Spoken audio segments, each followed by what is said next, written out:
फैलाव बिखायाव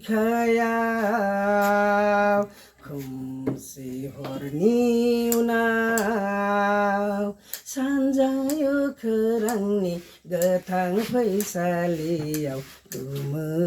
गोथां महर लानानै सानालाय नुजाबोगौ सानजाहा आलायारन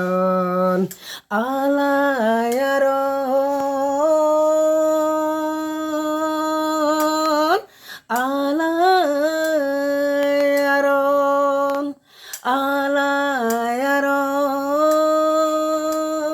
आलायारन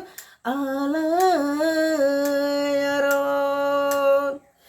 अखानायसि बारा बारलांबाय बिफांनि दालायाव दाउआ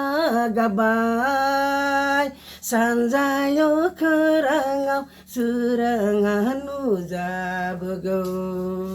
फैलाव बिखायाव खोमसि हरनि उनाव सानजायो खोरांनि गोथां फैसालियाव गोमो गोथां महर लानानै सानालाय नुजाबोगौ